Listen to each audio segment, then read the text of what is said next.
This is Sarah with the Pickaway County Library. Today we have a special story for you.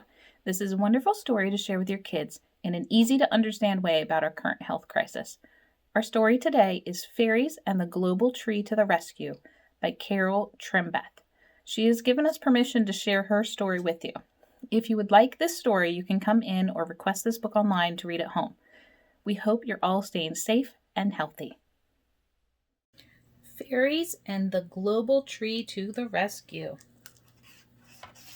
At the itsy-bitsy junction of the oak and hickory trees is the tiny village of Fairyville, home to fairies like me. I dwell there with my ma and pa in a stone cottage small and neat, with my sister Brigitta, brother Brim, and our fairy pet Pete. Each day begins with a visit to Finnegan at the bake shop. He says, "Hello, Tinsley. Here's a goodie with sprinkles on top." Then my fairy friends and I fly off to work at Old Potter's place, searching for pretty flowers we need, like bluebells and Queen Anne's lace.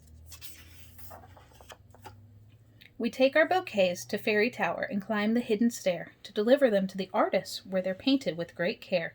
My friends and I are curious about the top of the tower, the place they make the fairy dust that gives us our flying power. While flying around the tower one day, exploring here and there, we heard a loud, unusual sound, and it gave us quite a scare. It was a low and rumbling noise that shook the giant global tree.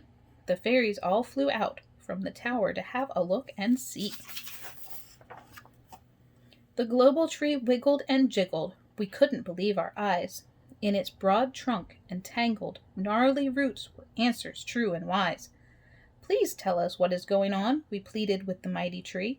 Then we listened for its guidance, just as powerful as can be.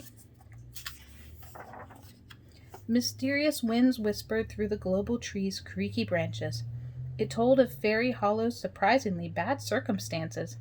"It seems to be," the tree proclaimed, "many fairies are getting sick. There's something infecting them all, and it's happening rather quick.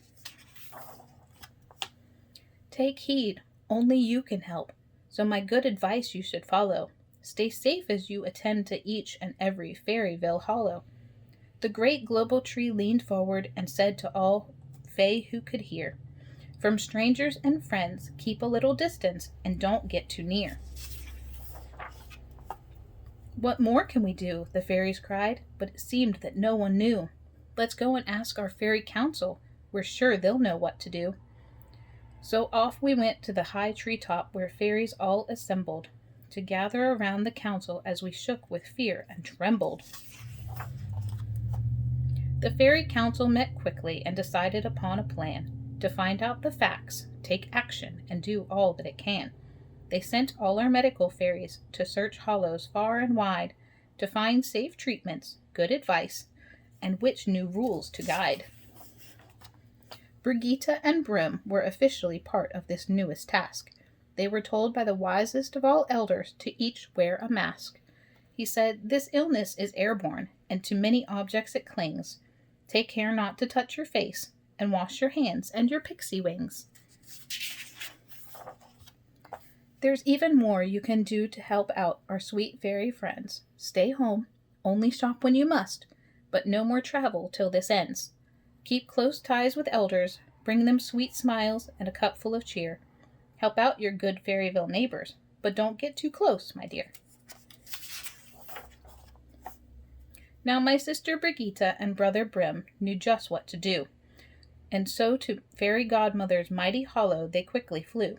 They found her at home reading a book near the stone wishing well, and asked for her wise advice that they hoped and thought she would tell. Fairy godmothers must know what all sick fairies feel and endure. "You need more laughter, not magic," she said, "to hasten the right cure. It's time to send out bluebirds of happiness to lighten the load, and don't forget dragonflies to bring joy to their humble abode."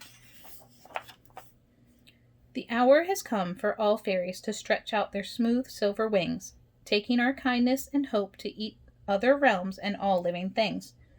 Gather your supplies, trooping fairies. You will travel far and near, spreading a strong message of love and hope.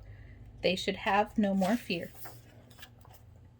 Oh my, there's more! Fairy Godmother bustled for a scroll, then read, "Plant dreams of peace and joy. Let the news of our declaration spread. A whisper for children to remember when they wake from their sleep. Our guarded secret for all little ones to imagine and keep."